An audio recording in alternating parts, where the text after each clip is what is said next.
Dakika zimaze okubeera 13 ezakaita ku ssaawa emu ey'akawungeezi. Nkulamusiza ku 89.2 Emmanduso. Ennaku z'omwezi 28 tusigaze ennaku lumu 2 tugende mu nkuuka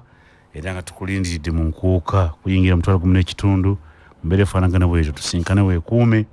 Nkwebaza okuba nti okyali muwuliza mulungi okuva gye twatandikira omwaka guno tugumalako Mukama baakumi nga tukyali balamu twalalamu awo katono naye twebaza Katonda nti yatusuusa yonna gy'oli nkwagaliza omwaka omujju mulungi fano bwetuli ekitongole ky'ebyempuliziganya ku kya CBS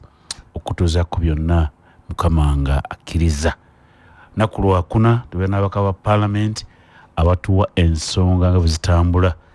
era weebali nja kukusaba Honorable Asimwe Kinyoma Chunda Enos ku lwa NRM uza kutuliza ssebo. Nja kutwala mukisa guno kwebaza Ssaabasajja Kabaka yatuteerawo empuliziganya eno etuyamba okutuuka eri abantu betukulembera oba betukiikirira mu Parliament ate n'okutwala mukisa guno okuyozaayoza bannayuganda bonna okutuuka ku nnaku enkulu okusingira ddala bannalyantonde. Kituufu saafunye mukisa gwa kusaba nabo nasabidde Kampala naye nga bakimanyi bulungi tugenda kukyaza basipiika ba Commonwealth nga 3 mpaka nga 6 ate nga ndi ku kakiiko aka Commonwealth mu Parliament y'ensonga ebadde ensibidde mu kibuga era yaŋŋaana ogendayo okusaba nabo ne Kampala nasaba kubanga Mukama ne wano waali. So mbaagaliza omwaka omujja babeere mulungi nsuubira okubeera nabo nga tuvudde mu mikolo. Tweyanziga amanya mbabuuziza byonna abadde yeewozaako tiyaliyo amanya ngogede bulungi amanya Asimwe Kinyoma Chunda Enos ese mujwala kunkuba mbadde mbuuza kutegeera oba awuuzizza oba yeewozezaako abadde yeetonda bwafuna omukisa gwa CBS ensonga eba etuuka abekira bakutumye babuuzeeko baseba ne banya bawuliriza CBS musajja wa Kabaka Medi Nsereko Fundi Jogo balamusiza mu linnya lya Mukama Katonda ow'ekitiibwa. Assalamu alaikum wa rahmatullahi wa barakatuh. Wa alaikum salam lumunga tudde mu salaamu. Wa alaikum salam wa rahmatullahi wa barakatuh. Ojulira ekizibu tatuita ku Idi ani semuju mulundi guno tugenda jirira uweka tetujja kwetwalayo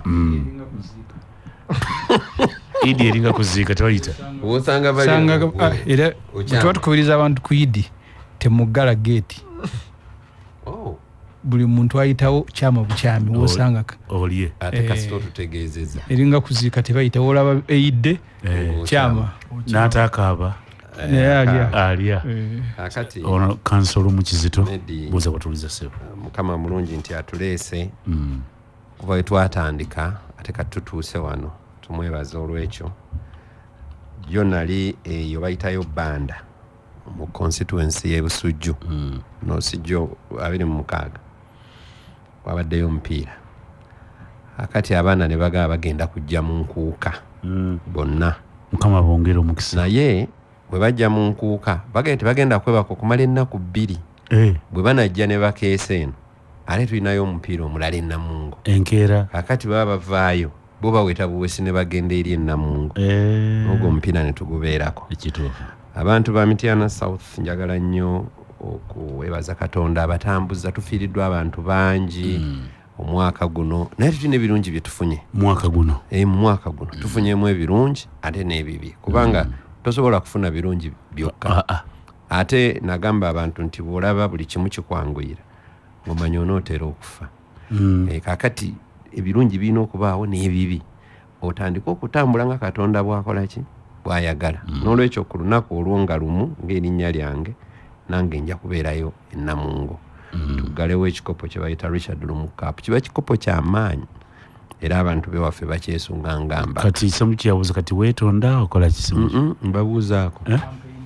oli mu campaign mbabuuza ali mu campaign embuuza eyaffe ya campaign tebeeranga ya eradde ssebo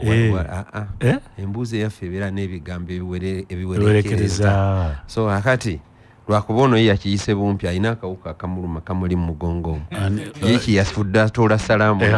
agoba akawuka kali naye tubalamusiza mwenna abagenda okutuwulira. Nange njagala kubalamusa mwatutambudde ffenna omwaka mulamba Asimwe Enos Rabuse Mjunganda Honabulumu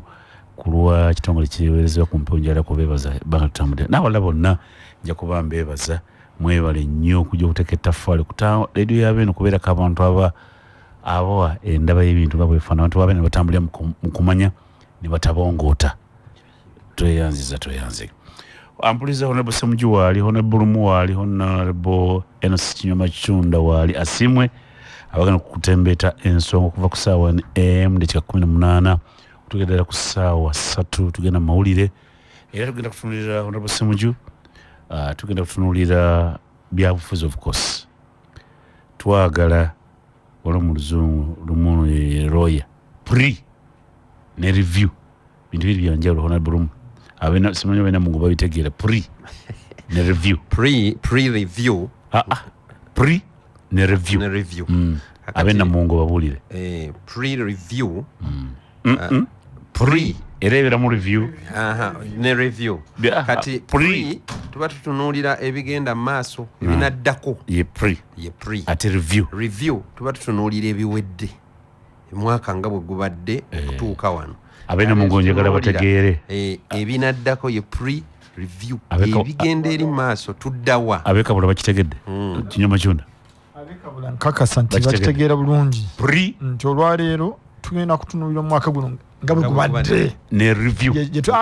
ye review tugenda ku review omwaka guno ebibaddemu bigenze bitya bigenze bulungi bubi byonna tutunulire then tuddemu tulabe guno ogujja bwe tugenda okukolako preview tusuubira kiki bye tusuubira okulaba omwaka omupya ng'abakulembeze oba abakiise mu parliament. Honorable Semuju abekera baagala pre gyetuna kyetusuubira review balabe ekibadde mu mwaka bwe bati abekira ekibaagala okumanya sesebwa okay tujja kutambulira Honorable Kinyoma Kichunda Amos tutunulire omwaka guno weguwadde mu byobufuzi kwa byobufuzi bibeerawo n'ebyenfuna bibeerawo bibeera kumpi ekimu kiba tekiteredde ku lw'abantu b'abendi tutunuulire tusooke review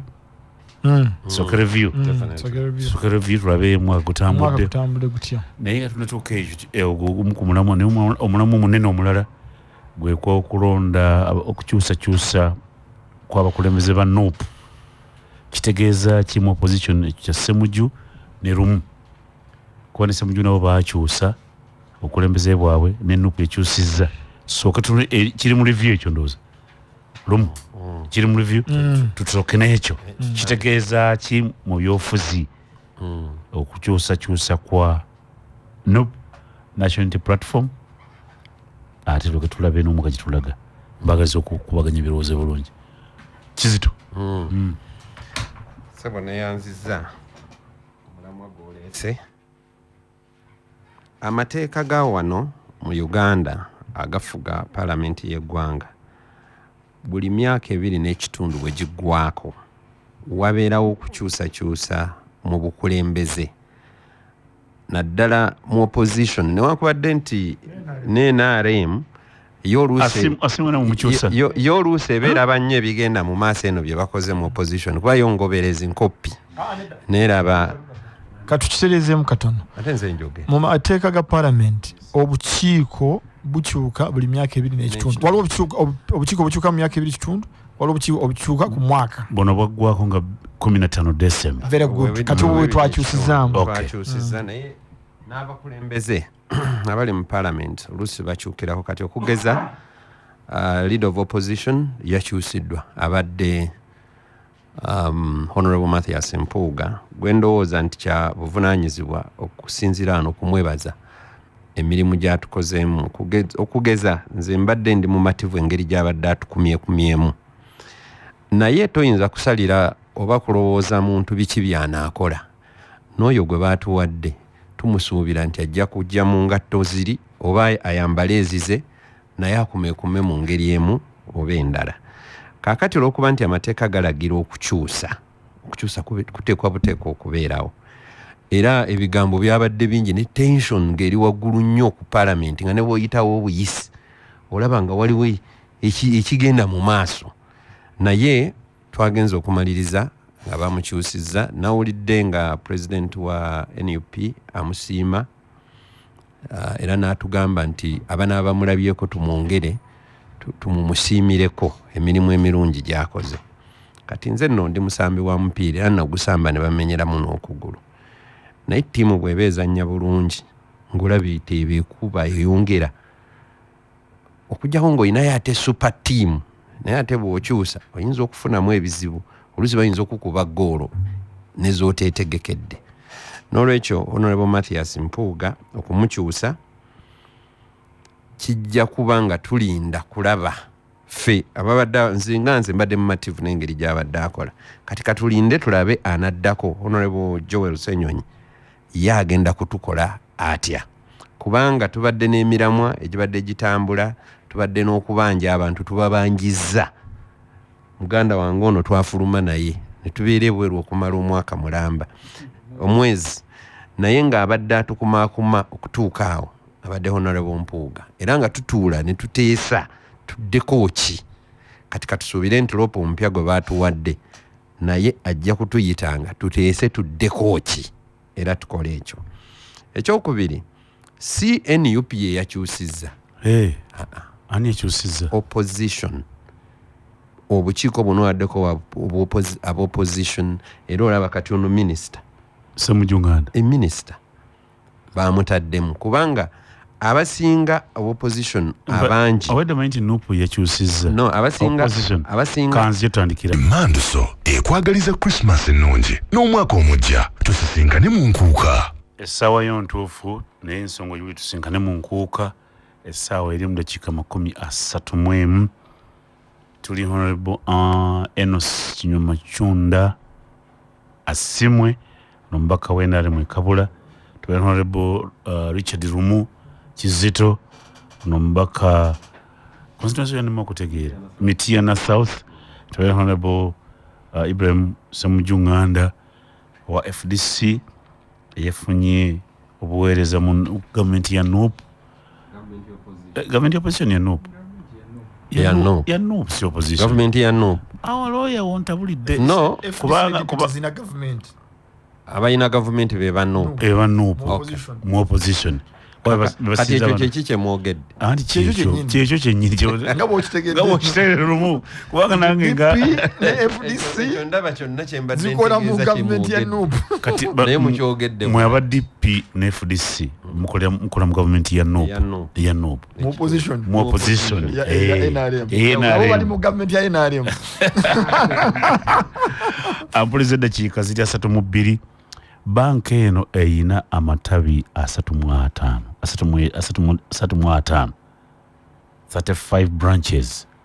Era banka eno ekugamba nti bw'oba olimbisana eby'ebikujjuko sente zikwata empola kubanga abaana nga 5 February baddayo okusoma. Abaana sente z'okusoma zibateere ku gye bayise children's account eno ng'ejja kuyamba gita trust savers account. Teri ku musolo gwevaako oba giteeke mu mama savings account oba trust group account. Bakutegeeza nti banka eno tejja kujjako ssente naye egamba nti mu nsaasaanya mu nnaku zino enkulu fanye okulaba nti ssente zikyasaana nnyo, ssente ziteeke ku account ezeni. Kutegeeza banka kyeno bagita Finance Trust Bank. Amatabi 35 genda gulawo account oteeko ssente z'abaana okusoma. Gazani Estates Limited buli muntu asanidde okubeera n'amaka amalungi ageeyagaza.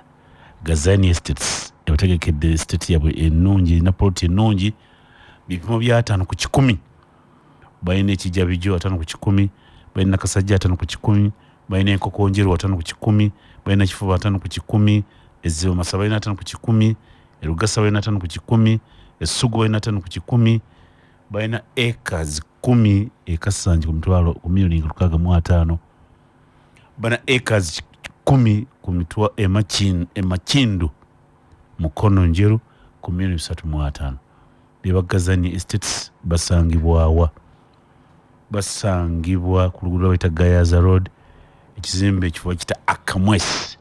Osanga Gazani Estates bakupoloti enteketeka obulungi kweli ku simu bali ku 075 58 734 oba 079 58 734. Gazani Estates bakupoloti enteketeka obulungi.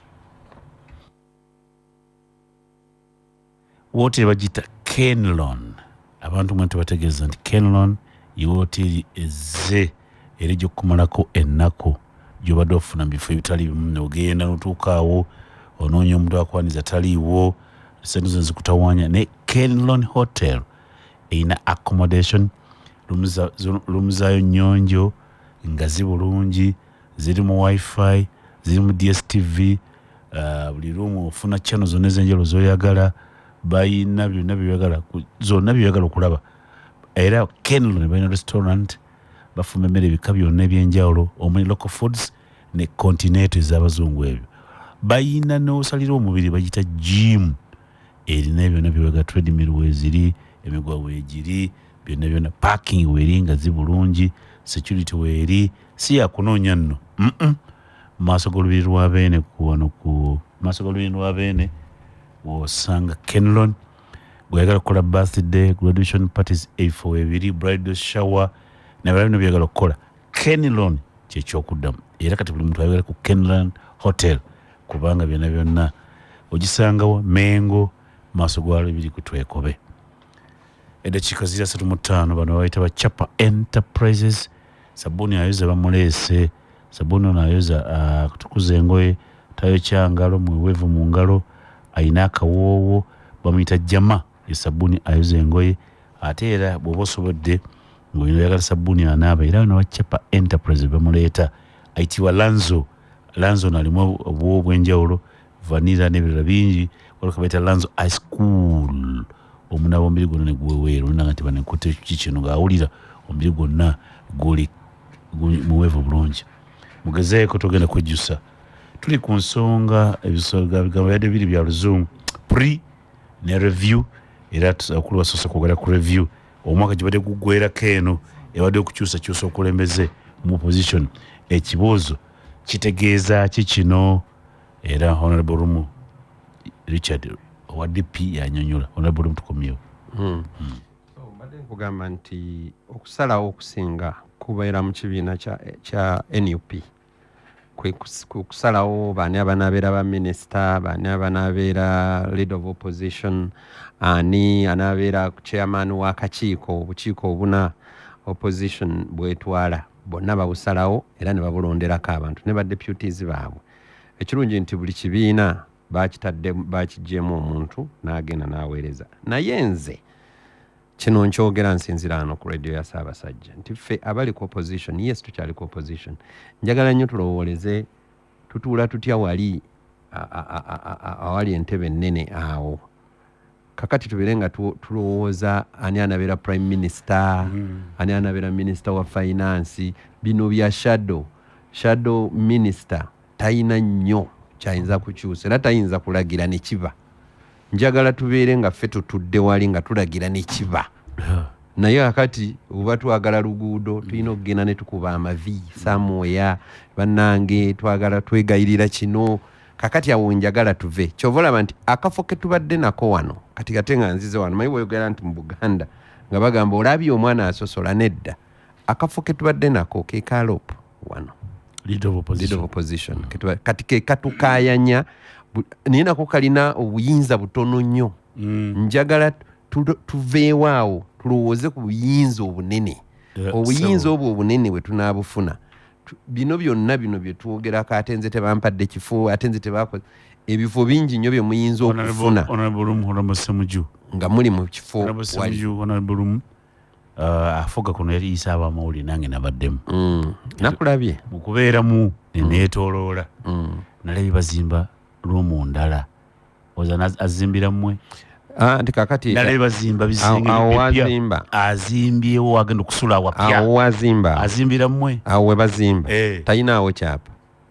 Uganda yeyinawo ekyapa nalabye bazimba kakati ne bwanazimba nakola kinazide mbongo yadde Ssemuju yabadde Ssemuju konsa Ssemuju ona azimba netolodde bwendi nze naye njagala musabe ajjewo ekyapa kyawo nga kiri mu mannya ge yoza azimbira mmwe azimbira Uganda wangi azimbira Uganda loko yezimba awa Uganda kakati baba talinawo kyapa nti kirimanya kugamba nalabye azimbe tujja kujja naffe twebake mukaawo tewali mutawaana azimbira mmwe azimbira Uganda ate ffe banna Uganda nzijade kuwa mawulire n'olwekyo Medi azimbe atutegekere kubanga tumanyi tujja kusala buli magezi bw'anaaba agenze naffe tusange wayonjo so abampuliriza mwenna abalowooza nga bwe ndowooza tulekeraawo okutunuulira nnyo buntu katoole Katikkiro ekigambo ekyo yatera okukyogera buntu tutunula nnyo obuntu obutono ne butumalira nnyo obudde. Katikkiro agamba yeewuunya abantu abamalira obudde ku kintu ekitono ennyo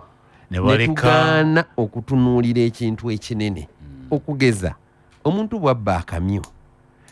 abantu bano bajja kuba ayabbye akamyu kange naye olinga basseddume y'ente agenda nayo agenda okudda akola eyabbye akamyu ng'owaseddume n'okugisala baakoze eki bamaze n'olwekyo nga maliriza Medi bannayuganda naddala balowooza nga nze opposition tulekeraawo okutunuulira buntu katoole tutunuulire ebintu ebinene kuba nabyo byaffe si bya muntu mulala oli azimba bisenge wanasula tujja musangayo tumugjeyo tufe tugendeyo toyanze Amos nzije wenose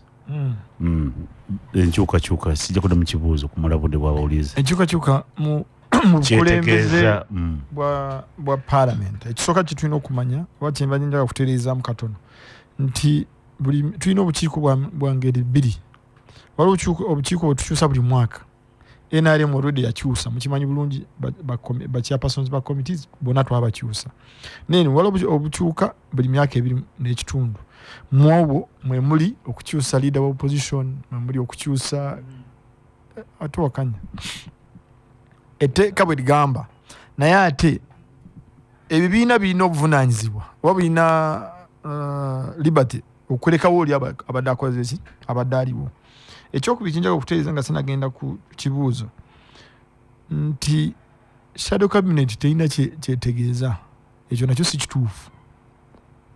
abantu abali mu shadow cabinet omulimu gwabwe kulaba nti NRM bwebeerese for example etteeka lye twaleeta ku Busiyaga kulikuba mutooki n'olaba baliyamba bannayuganda bwe liba teriyamba bannayuganda naawe leeta endowooza eyiyo twaleeta etteeka ku narcotics aba ku bilagadagala ebyonoona emitwe gy'abaana kuba mutooki naawe oleta endowooza yo nakyo kitegeera nti tewali mulimu balina omulimu gw'amaanyi actually gwe bakola mu parliament era ne leader of opposition kyekimu kuba tooki mu policy ya government naye naawa alternatives to that so ekyo nakyo kyembadde njagala okutereeza nawe bwe tudda ku nkyukakyuka nze ku lwange ekisooka kyetulina okumanya nti NUP okukyusa leader of opposition nze ku lwange yeno yendowooza yange newe omukulu Kyagulanyi yadagezaako naye nze nabadde ku kinene kyonna okukyusa obukulembeze ekinene era kyekituufu mwe mugjeeyo oli kubanga NUP nga bwe tubadde tukyogeddeko wano NUP yeri mu bukulembeze obuwakanya gavumenti yaki ya NRM kubanga be basingayo ababaka mu parliament ate etteeka ligamba nti abasingayo ababaka mu parliament beba twala leadership ya opposition mu parliament ekitegeeza nti NUP kati ne FDC nayo ku myaka egyayita lwe baali balinamu amaanyi mu parliament be baali batwala obukulembeze naye kati obukulembeze buli mu NUP so NUP yakyusizza cabinet gye tuyita ya shadow si opposition no it's national unity platform yakyusiza obukulembeze okutunula mu policy za government oba okuleeta alternatives ku side ya government kyebekoze now nze okukyusa nakyagadde oba nakirowoozaamu bwe nti omukulembeze abaddewo nze mu ndowooza yange NUP ebadde tesobola kumukozesa nga bweyagala kubanga bw'otunulira NUP gyevudde ne mukulumpuga gyavudde ne wabadde atuuse enkola ye erina bweyawukanamu n'enkola ya NUP ng'ekibiina oba n'abantu abava mu NUP abasinga kubanga enkola y'abantu abasinga abatandika ne NUP erimu obwa activism oba mu Luganda nkiyite ntya erimu okugamba nti kino kirina okukolebwa olwaleero oba nalukalala oba kyekituufu activism era kyekyo gamba nti kirina kukolebwa bwe mbate mukikola bwe tulowooza bwe munakukikola then tewali kukikola kyovora wange nti badde bagenda mu parliament abamu nga bwe bayi kwogera ne batabakkiriza nga bateekawo okuteekawo embeera etakkiriza lukiiko kukola kino kugenda mu maaso eyo enkola si enkola ya mukulu Mpuga abadde muntu ateesa ate mu butuufu bw'obutuufu leader w'opposition bw'alina okubeera omuntu omukkakamu omuntu ateesa omuntu akuba tooki mu nkola ya gavumenti n'asooka n'alaba oba enkola eyo eyamba munnauganda nowa nupu naye nga mwali oba eyamba munna NRM yekka then n'alyoka areacting naye bw'oreactinga nga tosese kuba tooki ate deep n'otunula eddakiika ziri 9 zokka ezibulayo okuwera essaawa 2. Caring Heart for Children Primary School. Omuzadde yandibadde afaayo nnyo okumanya omwana we gy'anaasomera era nga kijja kuyamba omwana okufuna omusingi omugumu. Essomero lyajja okusoma limuyambe mu kusoma kw'okuddako. Baliyita Caring Heart for Children Primary School. Ssomero ddungi, ebizimbe birungi, abasomesa batendeke bulungi, bali satisfied bulungi, ensomesa ya kikugu, endiisa n'ensula y'abaana nnungi ddala, okuzaama omu n'obukuumi. Essomero lya day and boarding. Caring Heart for Children Primary School weriri wagazi bulungi, ebisaawe webiri, batumbula ebitone by'abaana, abaana bazannya, abaana fees nsamusamu, owaizo olina kubanja mpolampola ng'omwana bw'asoma. Si ekyo kyokka, balina toilets kabuyonjo nnungi, toilet etekobanga nnungi, bagikola bulungi, yamazze flashinga sizini zammwe ez'enkoma eyo, amwana okujja ntali waka. Niyo omwana wabeere mu Caring Heart Primary School abanga ali awaka. Abamisinga taata we na maama we niba byonna endya nnungi, bagoberera diet bulungi. Bino byonna mbikugamba bawandiisa abaana kati. Ssomero liri Wakiso ye district nigali mu kifo kye bayita Masuliita. Tuuke Kakiri obuuze Masuliita leader otuuke Masuliita bagambe ngende ku Caring Heart bodaboda bali akulanda about Masuliita bajja kutwala bulungi nnyo. Bakubire ku simu njala mwana kujja kusoma bali ku 0753 73 95 62. Bayina n'emmotoka ezisomba abaana bebukawe n'emmotoka ezisomba abaana mu Wakiso district mu ssomero eriyitibwa Caring Heart Primary School. Ebika byaffe Foundation saako eno oyagala obwakabaka bwa Buganda, oyagala ekika kyo, oyagala okwekulaakulanya kati gulawo weegate ku ebika byaffe Foundation saako. Okuyinga memba gwa mutwalo gumu, omugabo gula emitwalo 2 ez'ekibiina ziba omutwalo gumu. Osobola okugulira ekika kyo omugabo famire yo abaana bo oba mikwano gyo. Sasula buterevu mu bank erimu Equity Bank. Babuuze nzize wano njagala akawunti ey'ebika byaffe saako, njagula wa memba, njagula migabo, byonna kyo bw'oyagala. Nyiga *85 otandikira awo owaye sente zo. Abano basange ku Mukwano Mall ku Kyaggwe Road we basange. Wakisekka wali yagenda ku office we kuziri ku Mukwano Mall Kyaggwe Road waggulu wakateke Wakisekka kiri namba UG 25. Jukira nti agali awamu gegaluma ennyama. Tabula Properties eno ye company etunda ettaka. Ekyenjawulo kya company ya Tabula yo ebyapa byayo bya wannannyini. Bayina estate nyingi ziva ku $7,000,000, wale ziva ku $2,000,000, ziva ku $18,000,000. Gwe luguudo lw'oyagala lw'oyogerako. Oyagala wa? Oyagala ku Bukalango, oyagala Luwunga, Hoima Road. Nkowe, Hoima Road. Namusera, Hoima Road. Kikandwa, Hoima Road. Bayina ne Bombo Road, $15,000,000. Katende, oyabeera Masaka Road. Amasannyalaze n'amazzi. Tabula ettaka lyatunda mwegali. Obasanga ku masitowa awo basanga babakize kibanja mpola bali Nansana, masitowa kiri Nansana kugenda kutuuka ku shere ey'okubiri eri waggulu. Shere ziri bbiri ku luguudo olwo n'ensooka giveeko yambuka eri ey'okubiri awo ngendo gituukako ojja okusanga Tabula ali ku mukono ogwa ddyo.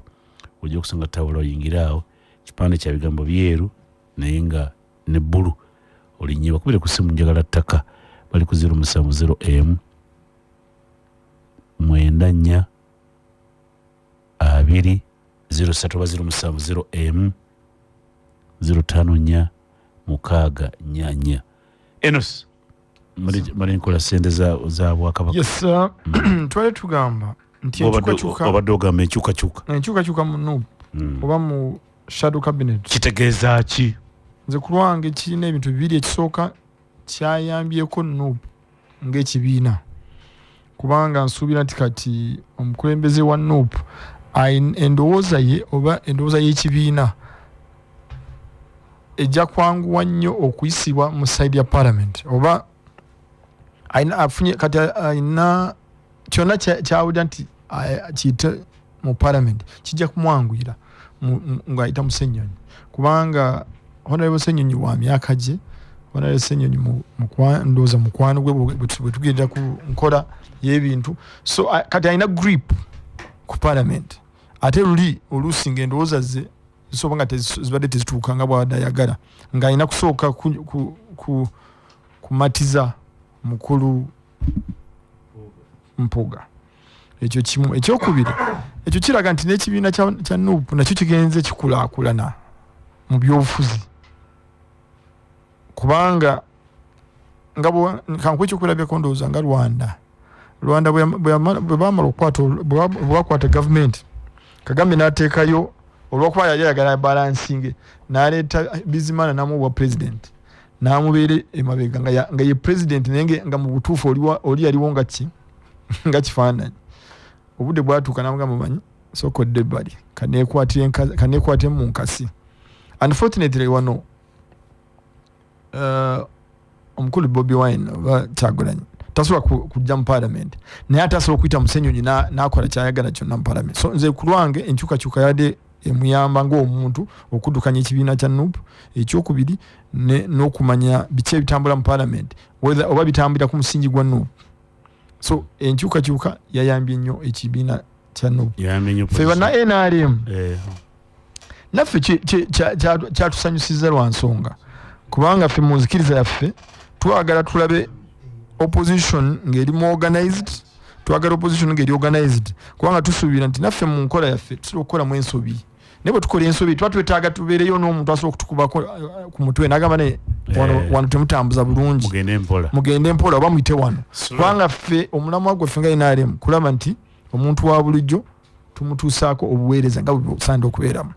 Era bwe mpulira Ssemujju ng'avuma President Museveni oluusi waliwo lwabeera omutuufu, naye oluusi agenda n'akiisa wayandibadde akikoze eki wakiisa oluusi abaawabula Ssemujju abaawabula, naye waliwo lwowabula n'okijja ku Museveni president w'eggwanga ate n'okiteeka ku Museveni ng'omuntu ate nga ye tewabeerangawo Museveni ng'omuntu mu gavumenti ya NRM. Okay. Tweyanze Honorable Ssemujju. Okusooka eyagambye ayagala kuwabula simunenya kubanga akyali mupya parliament. Obukiiko bwa parliamenti ekyo kyo yakiize, mulimu obukyuka ku nkomerero y'omwaka ne mubaamu ekisanja kyabo nga kiggwako oluvannyuma lwa myaka 2 n'ekitundu. Ekisanja kya leader of opposition whip ne shadow cabinet tebiggwako, naye ekibiina bwe kiba kyagadde okukyusamu kisobola okukyusa, era kisobola n'okulonda mwezi gumu ate era ne kikukyusa. Sigamba nti okulonda kitegeeza myaka 2 kitundu. Kukyusa mwezi gumu basobola okukyusa. Etteeka tegamba myaka 2 kitundu. Za bukiiko. Bukiiko n'ekisanja eky'emyaka 2, naye abakulembeze leader of opposition, chief opposition whip ne shadow cabinet abo basobola okubakyusa essaawa yonna. Osobola n'okumalako ennaku 2 ekibiina nekigamba nti kikuyiseeyo.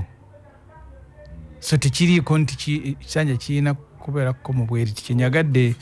okuyambako kinywa matunda asooka akitegeere kinywa macunda mata alekere agenda okuwabula nga ate naye teyeetaaga kuwabulibwa. Obuzibu Medi bwe tulina mu ntalo ez'okununula eggwanga, Bamuseveni nga bali mu nsiko buli omu yali kamanda. Kaakati okujjako Museveni yali chairman ne Haji Kigongo vice chairman, abalala abasinga tebaabanga na ranka. Nekitateekawo era olaawe bajja wano ojjukira nga bali mu Lubiri 1987, Matayo Kyaligonza kyamuluma nnyo. Bw'osoma etteeka erya UPDF Act, Matayo Kyaligonza ali kuba historical high command eyo eriko Museveni, Sale, Tumwine, Tinyefuza,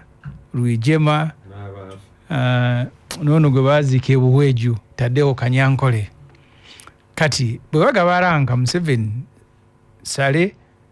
ndoza ne wewa bwa Major General ino wamu bwa Brigadier. Kati era ranka yabikwata nabikuba ku kibegabiga n'afuluma mu Lubiri wano nga Barakisi ekyaliwo. Obwokolere wamu bwa Sseruganda bwali bukendedde. Abali mu lutalo olw'okulwanyisa gavumenti twafuna obuzibu nti ati mulimu n'okulya ebifo. Kati ebifo ne bireeta obuzibu. Bwe bakyusa Ssemujju nga yenaye abamuwagira lumu nga yazze, bayinza obutamuwa buwagizi bwe yeetaaga kutambuza woofiisi n'enkyusa olumu. Kati olwaleero ye debate eno gye tulimu olwaleero. Tuli mu lutalo olw'okulwanyisa nakyemalira, naye nga mu lutalo mulimu okulya ebifo. Gwe batakiwadde, gwe bakigyeko, gwe bakiwadde, ne mugenda mu eyo debate. Njala kwebaza muganda wange Honorable Mpuuga. Mpuuga naga twasinkana mu senior yakubiri nga tukyambala mpale nnyimpi nti aweereza n'amatiza buli omu nti omulimu gweyagendamu abadde agusobola era n'agutambuza bulungi. Nga tuyingira politics,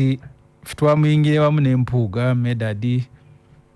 Kivumbi yali yatusokayoko ne Parliament twajingira ebiseera byebimu Kasiba nte kampeni zaffe naddala Medadi yagambanga nnyo abantu mu ttiimu yaffe eya Ssuubi nti twagala nnyo mu Buganda tutwale abakulembeze mu Parliament abategeererawo ensonga, si abasembayo okuyitegeera. Era ne bwe twali e Masaka nga mukiwulira ne musayi mwekiri, bw'oba Mpuuga gw'otumye okukola ekitwenzaga nti kangende nga magama goba nakituukiriza. Naye katola kinywa Machunda azze okuwabula naye nga tinaye yeetaaga kusooka kuwabula. Kati ekyo kyatuyingiza mu byobufuzi. Nteeka okubayo n'amuntu nga bw'oba omutumye oddeka n'onywa ne caayi ng'omanyi bulungi nti omulimu ogwo gutuukiriza. So Mathias Mpuuga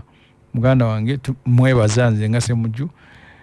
ebbanga lyatukulembedde ery'emyaka 2 n'ekitundu mu bwegendereza. Nze nagemako Medi wano nali ngamba nga mpa nnyo ekitiibwa Bakatikkiro ba Buganda. Waliwo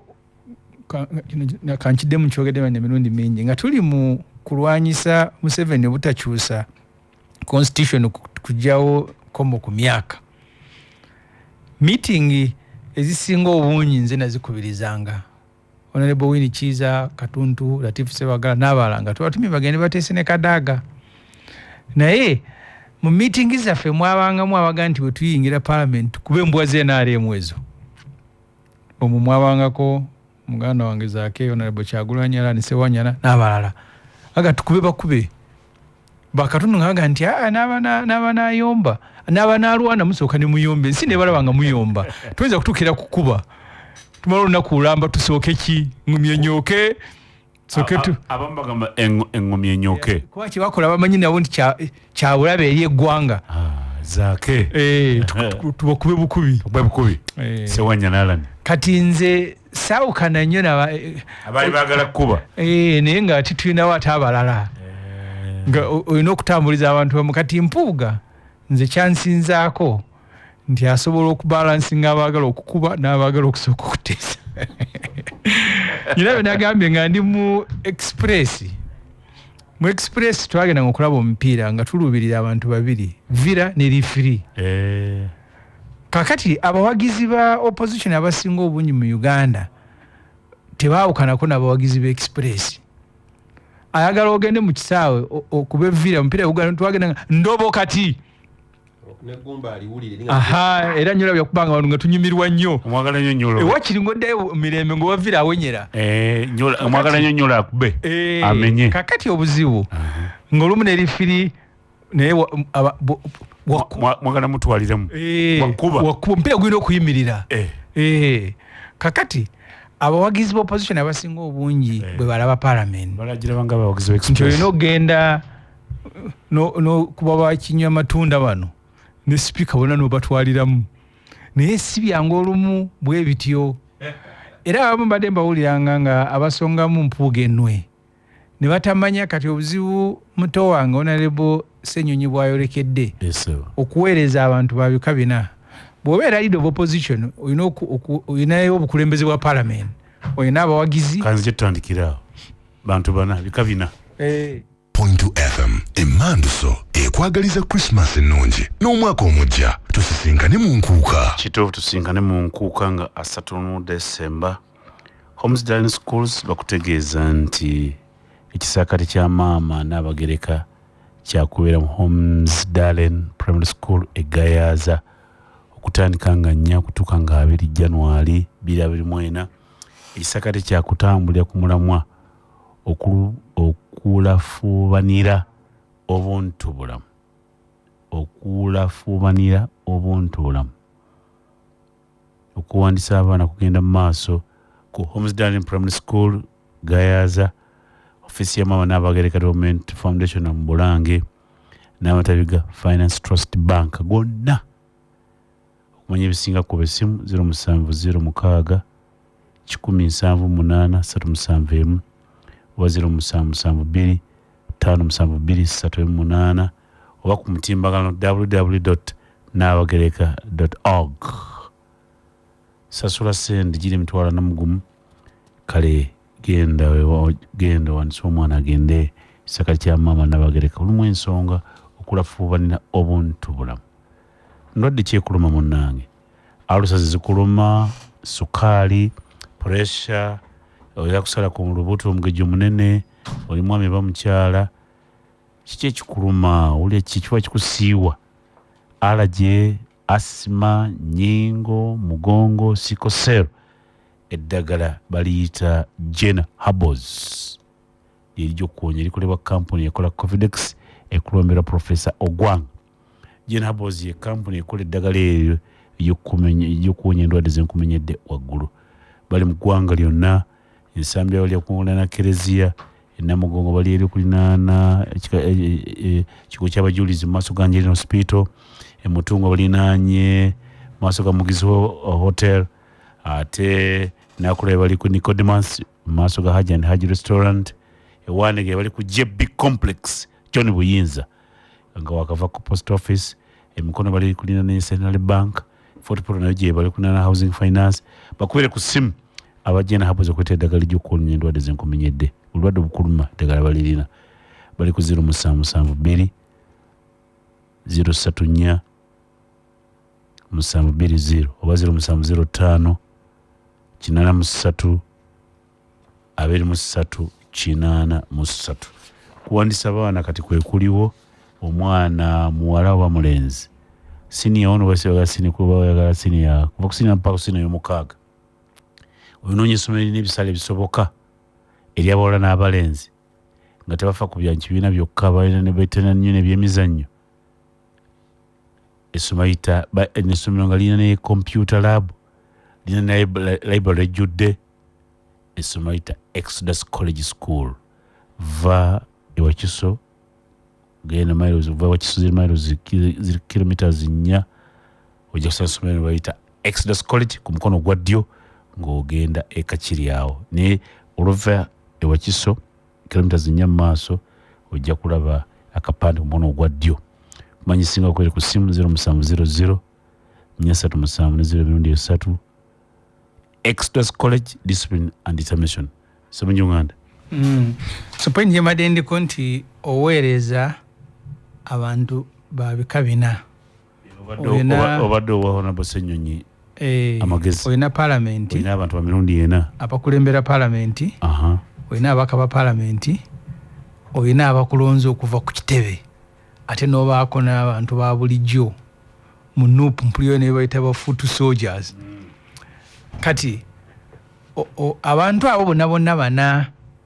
olumu ebiruubirirwa byabwe bisobola okubeera nga tebikwatagana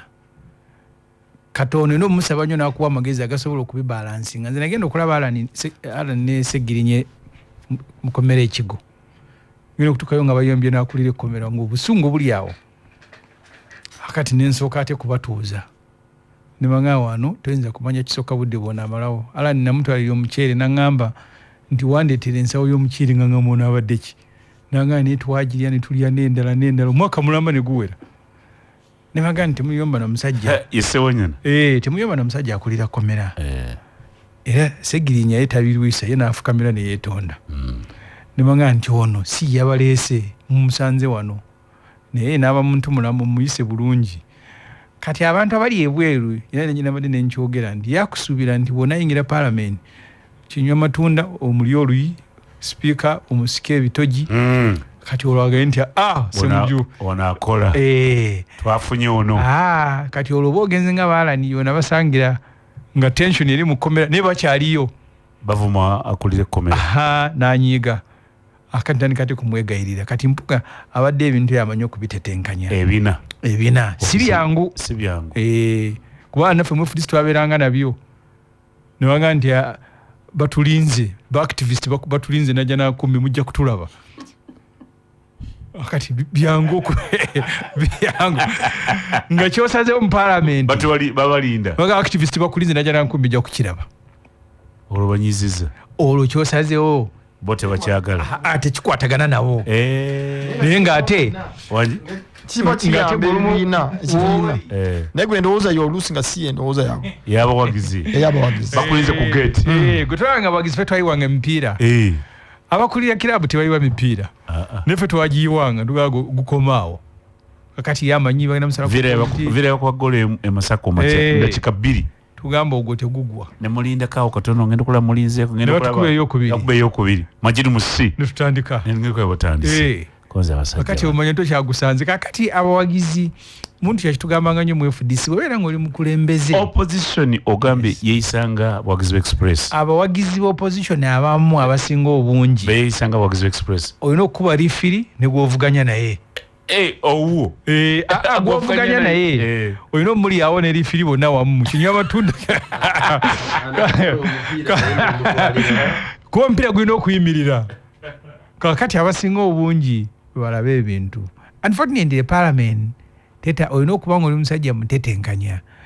olwokuba notawo tulimu ffenna onene Bosenyonyi tugenda kukolagana naye waana abatwetaaze tugenda kubeerawo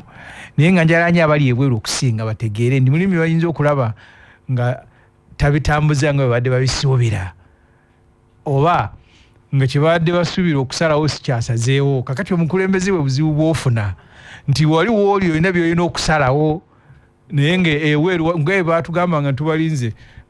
najja nankumi okunywa activist bakambwe kakati awo naddala ekisizoni gye tugenda ogendamu omwaka 2024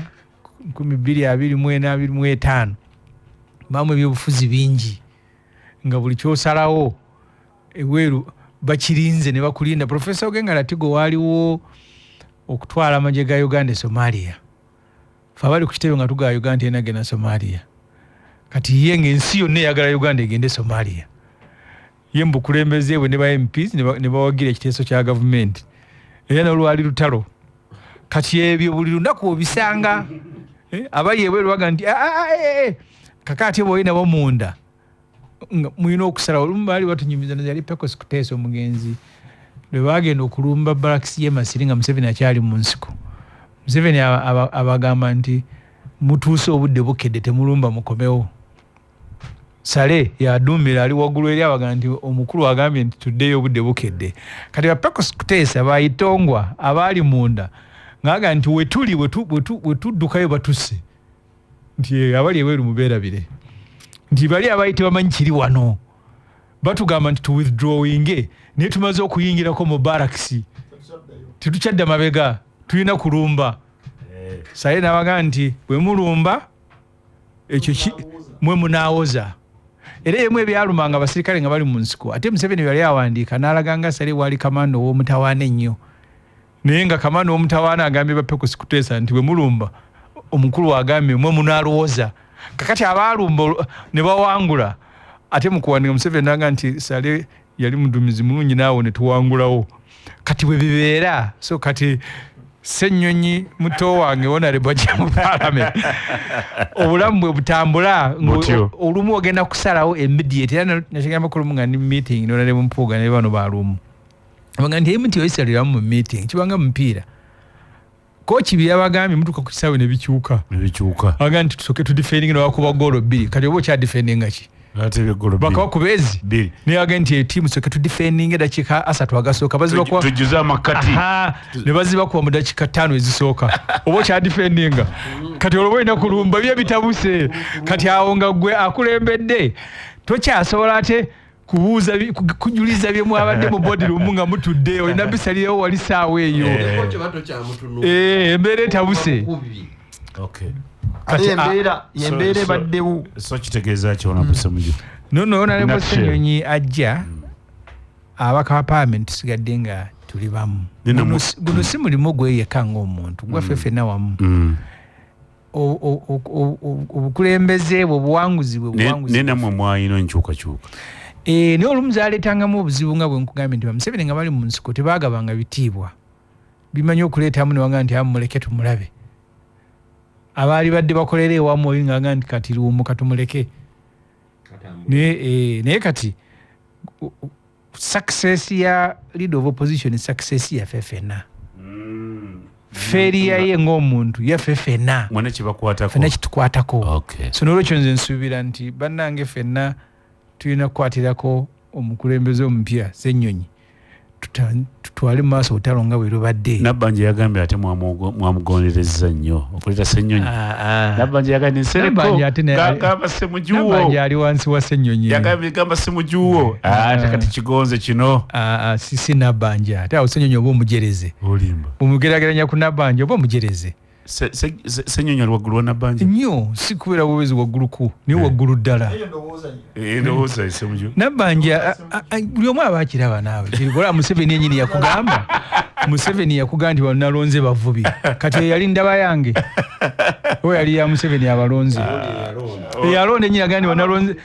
n'aseka n'agamba muleka abavubi bange kati agamba nti ndaba ya Ssemujuwo ali yali omujerezi abavubi nabo balimu ebika mulimu abakwatisa obutimba obw'ensiri abakolamu ensiri ne mulimu n'abo abavuga amaato ebigambo asiimwe biige nti bitegeeza ekyo kye babyogereddemu oli bw'ayogera nga abantu basekeredde Nabbanja n'agamba nti muleke omuvubi wange ayitandikaga nti abavubi balimu ebika mulimu obutimba omulamwa gw'ekidumu okyogera otimba bw'ensiri mwaba akyogeredde mulimu abavubi abajja okwonoona nga baagala kulya buli naye mulimu omuvubi amanyi omulimu ogw'obuvubi kyegukola kyegutegeeza Nabbanja yaŋŋamba ate bano baŋŋondereza bannange gwe baleese akyakyankiza bwereere nafunye n'ekikonde bw'ati nja kuba wansi mu bikonde wansi wa lubuto apakat akyakyankiza bwereere nali awo nga ntunulawe ngamba Ssemujuwo muntu wa bulijjo ate Ssenyonyi Ssenyonyi si muntu wa bulijjo oba omujereze ye omuntu okugeraganya ne Nabbanja aba akujereze naye ndowooza Ssemuju tetukitwala nga ndowooza ya buli muntu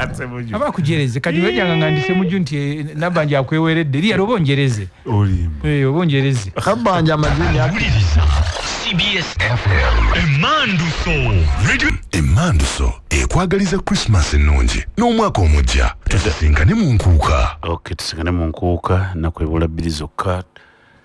ebula dakiika 29 okuwera essaawa 3 njala kwebaza abali ku mukutu mwebale nnyo mwebale ddala njala kwebaza mukulu Segujja Bashir da Silva njala kwebaza na Maimuna Nalwadda ndabyeko Ken Media Updates ndabyeko Kato Timothy mwebale nnyo ddala nja kwebaza Ashraf Male muganda wange w'ekkobe webale kuba nti oli ku mukutu nja kwebaza Honorable Buwowo nja kwebaza Kiyonga Obadia ndabyeko Ntumwa Jude ate Neimo Bashir mwebale kubeera big up mwebale kubeera ku mukutu ampuliriza ensonga eri ewedde enkyukakyuka ezabadde zakoledde opposition nope ku opposition okuloba wadde ndaba yaazo tulinayo ebintu bibiri tulina olukuŋŋaana olujja naye kasooka tutunule mass preview bwetwagambye asimwe tutunule omwaka ebyofuzi nze omwaka ogujja ntununamu ebintu nga 3 oba 4 ekisooka nyina essuubi nti gavumenti egenda kubeerezaamu ng'erwanyisa obutujju okusingira ddala ng'erwanyisa ADF kubanga guno gwe tubaddemu omwaka gw'2023 okimanya bulungi twagutandika nabo nga bayingirira abaana mu bisulo ne babookya ennaku zino ne bajja ne batuwarisi ennaku zino basuuza bubi abantu ekamwenge UPDF twagisindika mu Congo okubalwanyisa nina essuubi nti era kyetugenda kubeerezaamu nga tulwanyisa obutujju nga gavumenti ya NRM era nga nsaba nti ekyo nakyo kiggwe kubanga obutujju buzze ekisooka butugobyeko abakyala tebagenze bonna naye ati singa tuwandewere tufuna abantu nga 10 kati tufiirwa abantu nga 2 abatya nga bagamba nti bwe tugendayo mu game parks za Uganda tusobola okufiirayo so nsuubira nti mu mwaka guno ogw'2024 gavumenti egenda kuteeka essira ennyo okulwanyisa obutujju ekyokubiri kyensuubira oba kyetulina okutunuulira nti ebibiina byonna ebyobufuzi nyina essuubi nti bigenda kukola mobilization kubanga omwaka gw'ebya politics gulinga ogenda okutandika guno gwe tujjamu era bwogenda okulaba mu NRM already twafulumiza roadmap okulonda ba NRM representatives oba obukiiko bwa NRM okuva ku LC1 mpaka ku district kitegeeza nti bwe tumala obwa district awo tuba tugenze mu bwa parliament tuba tugenze mu bwa president so nina essuubi mujja kubeeramu activities nyingi ez'ebibiina ebyobufuzi of course nsuubira ne FDC n'abalala ne NUP nabyo okukola bye bimu tuba tubuza ebbanga lyenkana okugenda mu general tuzaayo omwaka gumu ffe nga NRM kubanga primary zaffe za mwaka gwa 2025 so guno gwe tugenda okunoonyezamu obukiiko obunaaba butuwa enkola ya 2025 era kyensuubira ne NUP ne FDC ne DP newankubadde naye eri mu bwebafu naye nsoya naye ejja kuzuukuka beetereze bakole mmwe naye ebyo bye mbadde nsuubira mu mwaka guno kubanga already mu mwaka guno twali tubitandiseeko ne tebyawedde mpozi era mu mwaka gwe gumu kyemanyi kirala gavumenti egenda kuteeka essira mu kulwanyisa obubbi mu gavumenti oba obulyake kubanga mu njogera yonna okuva mu mwaka gutandika eya pulezidenti eya minisita wa finance oba ojjukira bulungi ng'abyogerako kiragira ddala nti obulyake bulemeseza gavumenti okutuukiriza enkola zaayo nga bweyandyagadde kubanga esente bwe tuzibudgetinga mu palamenti tuzisindika ministry neziteeka bwe zirina okutuuka abamu tebazikozesa bulungi ekyo kizza enkola gavumenti emabega so nyina essuubi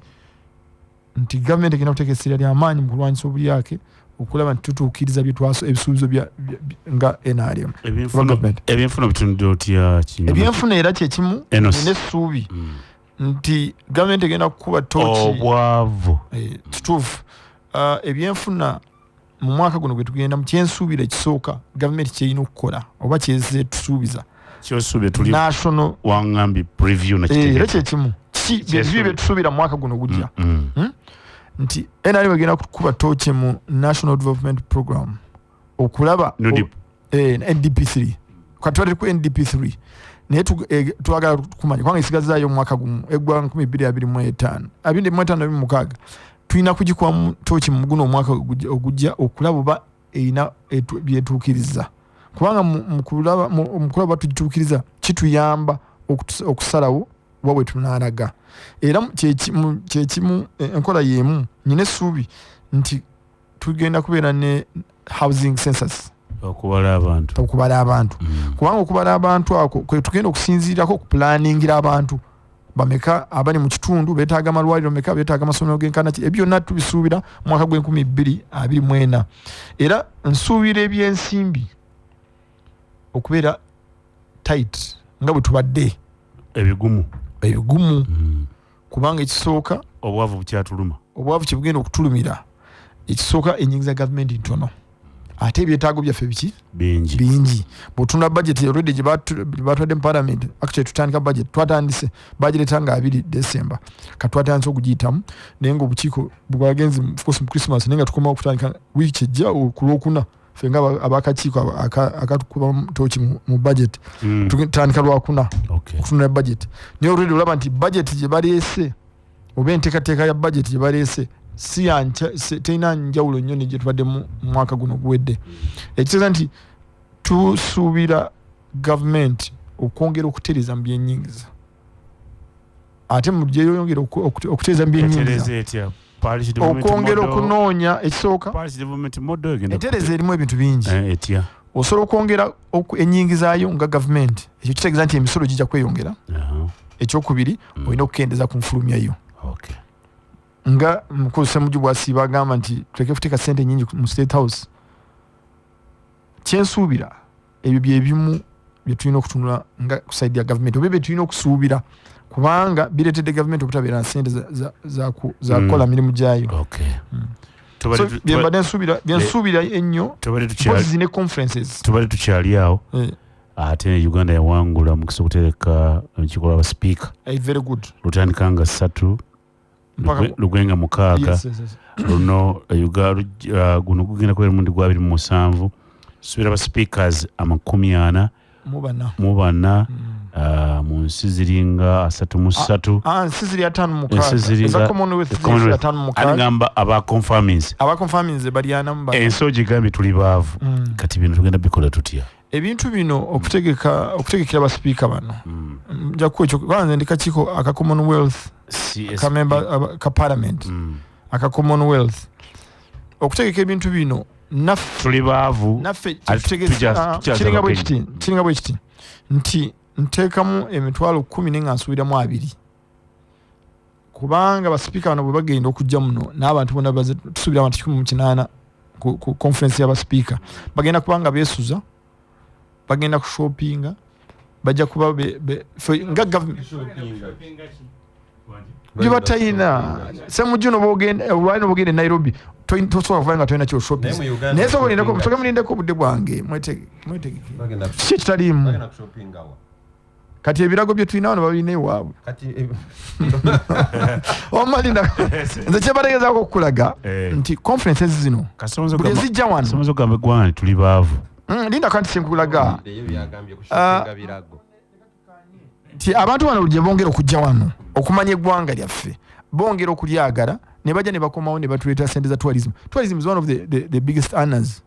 mu nyingiza y'eggwanga lyaffe tourism yesinga actually kati aba ADF bebagyonoonye kati okuleeta conferences zino tugezaako okutunda eggwanga lyaffe eri amawanga kubanga kati gali amawanga 56 yes 56 gegagenda okujja then bwe tuvaayo waliwo endala eyo ya speaker evanga 3 mpaka 6 waliwo gye tuyita eya NAM ne G77 erina ensi 10 mwaga abo nabo bagenda kujja okuvanga 15 mpaka nga 25 abo nabo bantu bangi tulina essuubi nti abantu bano gye bongera okujja mu ggwanga bongera okulyagala ate oluusi ne bajja ne bakoma bo bokka nga ne bafulumya abantu abawuliriza radio eno anti kinywa macunda eggwanga bwe baba abantu bajja dyagala bakipulaninga tekiringa nkuba abantu abayingira mu Uganda kati okumala eddala ebbanga ddene gavumenti bwebala abantu abayingira ebala bayita ku kisaawe bali 1,800,000 okumala emyaka kati mingi weetaaganya abantu n'obabuulira nti kyogamu bwe yaggwa kati baafuuka obukadde 2.5 naye era kati okitegera lwaki ono muwagizi w'NRM bambi bakkiriza nnyo buli kye bamugamba bakkiriza bukkiriza ndi munyankola azaalibwa mu Buganda naye kati ye nsuubira nti Muganda bagamba mbu atunda yode sakola ati kisinzira byotunda kati bo namanya batya Uganda kati baze kugira ba kisinzira byotunda nefe tubawaddeko kasambu baze bategede embeera ya Uganda de bajja kukomawo kati ekizibu kyenkugambye nti kati ekisoko kyali mulenzi muto tewemanyiza nga kwata bino byogeranga ng'ebiriyo akubulidde kituufu Munyankole azalibwa mu Buganda oli Muganda n'akuwa olugero atunda ayolesa anti ng'atunda ki kisinzira kyotunda Uganda etunda eggwanga lyalyo asibo kyagamba ekibuzo kino atunda kikakati mu Uganda ekyandyagazzaamu enguudo nnungi omuntu ajja n'atambulira walungi naye kakati abo wokka we bagenda singa banaagezaako okgenda oggula ebirago bayinza obutavaayo wagambye bagenda omwaka ogujja ebintu emu ebinaagubeeramu Katonda banaawo obulamu fe abasiraamu tetujaganya myaka kuggwako kubanga oyinza okuba ojaganya mupya kujja mwogenda okufiira nga lwosimbula era fere tuyinza kati kuliko omwaka kakati ffe tetwetabamu omusiraamu toyinza gamba nti kuliko omwaka penyu omusiraamu tebatukkiriza nga lwogenda so ffe tetujaganya myaka kuggwako naye ebintu ebimu naye budde bwo tububala obudde tububala lumu tuga omwaka guweddeko tuyingidde omulala naye tetujaganya tetuvuma ebintu ebimu bitandise okwoleka nze ebintu ebimu byentya mu bulamu bwange Meddi taata wange alaajali ŋŋanda akuze nakugamba nti buli lwobeera naye emboozi ezisinga obungi ayogera nnyo ku kufa okusinga obulamu bwe mba nfudde baana bange mugere n'empisa mba nfudde kati akulembera Uganda era nsaasira nnyo bano naye ekirungi bakulembera byabagamba bakkiriza bukkiriza kati ono mwidi agenti bafulumiza programu y'ebyokulonda by'NRM tennafuluma bagenzeeyo gamba Museveni nti owaaye waliisa olukiiko olukulu olwa Central Executive Committee ne luyisa programu n'efuluma takyajjukira na kujjukira nti nga ekyamani w'NRM ayina obuvunaanyizibwa okuyita olukiiko bayise road map kati ono ye amuwolereza amukkiririzaamu ye agenti lwafulumye tennafuluma goberera kakati leka ntegeeze Ssemuju abali Ssemuju njagala ayogerere FDC ayogerere NRM road map y'obukiiko bwa NRM yafuluma mu November nga ennaku z'omwezi 2 tugenda kutandika okulonda bakyamani ba LC1 aba NRM okutandika mu March alayuka yabadde munaku nkulu teyategedde nti Todongo babadde basinkana Museveni nakasero nga bamusaba ayite Central Executive Committee eyise road map kati nze ndi wa mawulire kankuyambeko oyinza okuba nga MP olaba nti siinawo nnyo njawulo naawe ne kati kale nzikirizaamu nga munnamawulire ebyo byabadde mu meeting yammwe kakati ekyo Meddi kikulaga wa omwaka bwe gugenda okutambula NRM si kibiina kya byabufuzi abantu abasinga obutonde bwawe bawagira biriwo obutonde bw'abantu abasinga kyovula UPC alina abawagizi ng'ogende Bushenyi nze nali muto ekyazangawo nga mujja ku kkubo obote Nyamulunga nga bagenda bayitawo bagende motoka zonna ne ziyitawo kale leero bayimba Museveni enkya ojja kuyimba Ssemuju leero birthday y'obote tekyali eruddawa yafa nti nokuba muzala leero myaka 98 giyise kati nkugamba nti bano abe NRM ekizibu kyabwe singa NRM oba gaali maka nga bali ebizibu ebiri eyo naye atukulembera bw'atyo bw'ali kati tumaze emyaka ndowooza 2 bukyanga Mutebire afa Museveni tamanyi nti Uganda ng'eggwanga terina gavana wa Central Bank oli yankubidde gwesonanga nti n'aba Electoral Commission ekisanja kiweddeko ojjukira yaggwako yalondako wano Honorable Kinobe ambassador Russia naye nga yakasindikayo omuntu ani Museveni bamugaabuga nti ejo tadde Kinobe ate waliyo naga waliyo Kinobe waffe James kati ye nyini yeewako obujulizi ndi kase emyaka giwera 75 nti emyaka Museveni yagaa nti emyaka bwe giwera 75 you are tired kati Museveni alinga taatawo emyaka egyo kya butonde nze nyina kojja wange Sekadamu yali atugamba bw'olaba omuntu ng'atandise okutegeka ebyokuziika gye banaakuziika ekijja kati oyo nti n'ekijja tujja kuziika eno omanya omuntu abamu tutalaba nga agenda okufa of course n'omuntu asobola okufa naye kasita omuntu atandika emboozi y'ekijja tugule ekijja tukolewo tusimbewo bino omanya nti kati atandise okukula Zibewe nyumba. Aha. Kati yaba atandise okukula. 89.2 FM Emanduso ekwagaliza Christmas ennungi n'omwaka omujja tusisinkane mu nkuuka. Nga 3 December tusisinkane mu nkuuka. Light High School Seguku. Light High School Seguku lyadde ne boarding Kisulo n'okuva awaka lyabalenzi n'abawala tusomesa amasomo ga arts ne sciences. Abasomesa baffe batendeke bulungi mu nteekateeka ya curriculum empya. Ebisolo byaffe biri ku mutindo ddala era bw'oleeta omwana wano ku Light High School tusobola kwejjusa kuba tulina library ejjudde obulungi omune computer lab essomero gazi bulungi ate nga n'abayizi baffe beenyigira mu butereevu mu byemizannyo. Omwana azze ku Light High School tayiga bya mu kibiina byokka wabula atendekebwa n'ebyemikono n'emirimu n'ebirala mu ngeri y'enjawulo. Weegatte ku Light High School kuba okuwanza kugenda mu maaso. Leeta omwana ku Light High School ewandiise tuli Seguku katale nga wakayita ku Nikani Resort. Okumanya ebisinga ku bessimu 0705 19 9900 oba 0783 3 Indian Institute of Health and Allied Sciences guleeta omwana wamala siniya y'okunaba y'omukaaga bw'oba kimala ekyo batunaba wasomako jangu wandise okusoma kugenda kutandika mu January kyose January intake bagaba diploma oba ne certificate midwifery kuzaalisa pharmacy byaddagala clinical medicine medical laboratory technology era kutegeeza labu zijjudde bulungi. Omwana wasomera wano mu Indian Institute of Health and Allied Sciences agenda kutendekebwamu okwegezaamu eddwaliro ly'ebutabika Saakeri Kayunga n'amalala mangi. Tusangibwa Bombo Road mu maaso ga YMCA Wandegeya. Tuli ku ssimu 0753 66329 0774 677 Maria's Cargo. Bakasitofe tubeebaza kutuwagala notuwabula mwaga ntuli wala eri gye twalinga ku Jumbo Arcade ne tukiwulira twavudde nga tuli ku Sasa Plaza omwali gwokutaano kisenge namba WB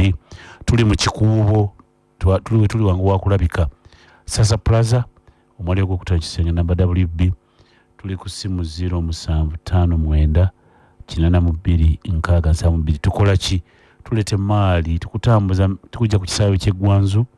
kutambuza mu butale bwonna obuli e China ekyo tukimala ne tukutikkira ebintu tubireeta kitwala ennaku 16 emaali okuva e China okutuuka e Mombasa n'ebimala ennaku 3 okuva e Mombasa okutuuka e Kampala. Essimu yaffe Maria's Cargo 0759 829 Lumu. Akati omwaka guno ogujja ngenda gwogerako eddakiika ntono nnyo. Okusooka ebyenfuna bigenda kwongera okukaluba nnyo kubanga sente twetaaga nnyingi ebivaamu sente tetubirina. Ekyokubiri ebyobufuzi bigenda kutandika okutojjera mu mwaka 2024 kubanga ebibiina byonna bigenda kulonda abakulembeze ab'ebibiina byabyo ate we tumalira ate 2025 ajja kuba atuuse. Olwo bitojjerere ddala. Kakati omwaka guno abantu batandika okwetegeka ab'ebyobufuzi. Ekisembayo ku mwaka ogujja kyendaba omanyi tugenda kutegekana za 2027 ekikopo kya Africa kigenda kubeera wano.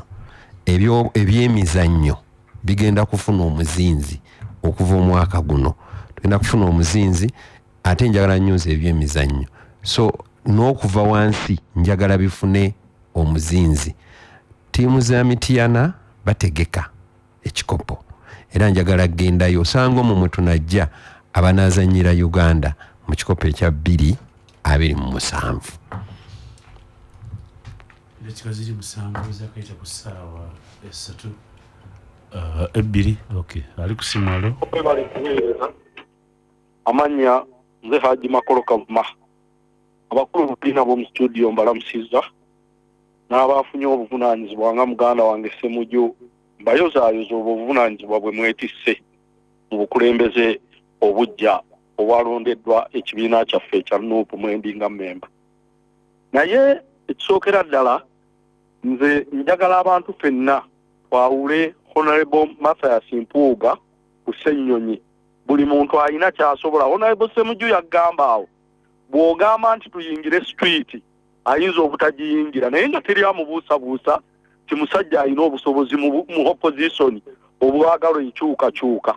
kati kyetulina okuyamba era ekyansanyudde nnyo Honorable Joel Ssenyonyi yagambye nja kusaba Honorable Mathias Mpuuga ayongere okunnyamba wemba mwetaaze ate ne Honorable Mpuuga nakkiriza ate naye n'agamba wenneemwetaaga ku bwa komishona nja mwetaaga ekyo kyansanyudde nnyo ate Nuupu yaleese essuula empya nti omukulembeze asobola okuggibwa mu kifo kino n'aweereza mu kino ekipya bonna tubawo omukisa buli omu ayolese kyayina nga ngenze ku mwaka ogujja mu Kurumedi ekisooka temwewala nti gavumenti yakuno ekyalemedde abantu beyasiba n'abaatirimbula n'eremera emirambo gyabwe mu byobufuzi ebiwedde egenda kuddamu okuleeta ku luno bayinza okugjawo drone ne baleeta oba motoka kika kirala ne ziddamu okuyoola abantu kuba gavumenti y'abakinyamakunde oyo atudde awo yo yakusiba na kutirimbula kyeriko kyokka. Hello.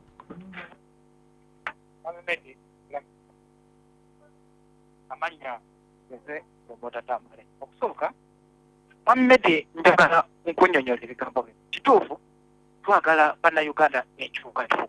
twagala enkulaakulana abagenyi abagenda okujja Mohammed njagala oyite ku kkubo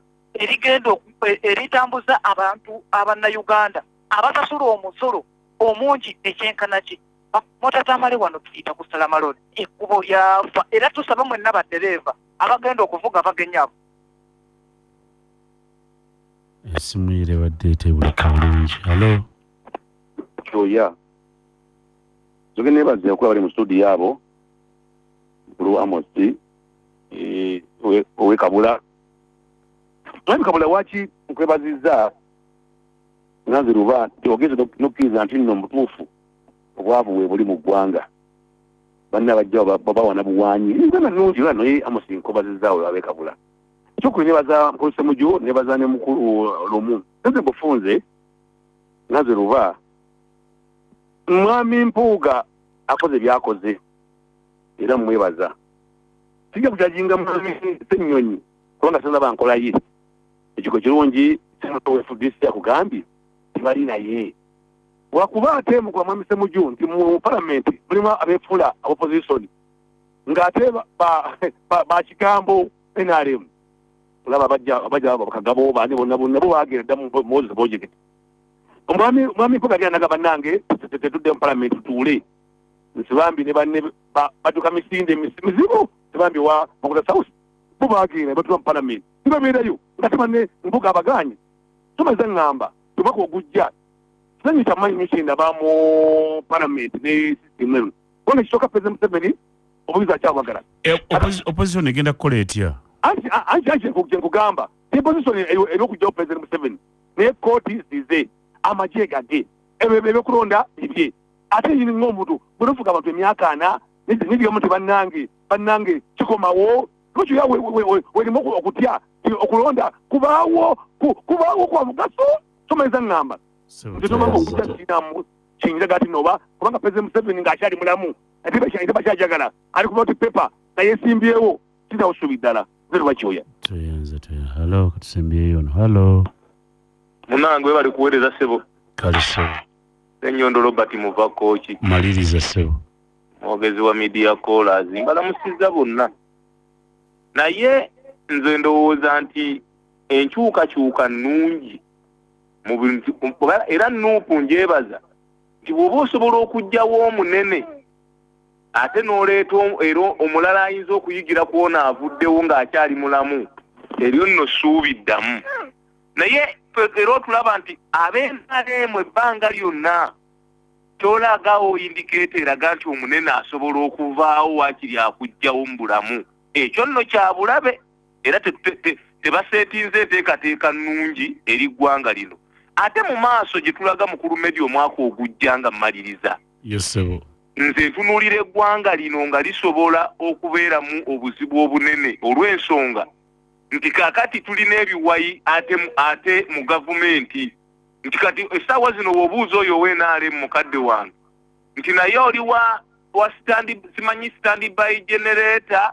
oba oli wa muzeyita ova ku main bikutabula ani ng'ate ne Lwabooga ayagala ne Natasha alina ekibiina kye yatandise kakati weebuuza ani mumbuuliza oyo omukulu nti naye ddala ani ajja ku Muhoozi ne Lwabogo ne Natasha. Toyenze ja tusibule. Honorable Enos. Nja kutandikira ddala n'omukulu yasembye okubuuza nti ani ajja mu NRM tukkiriza nti space eri open ne bwajja abantu 10 tujja kutuula tulondemu omuntu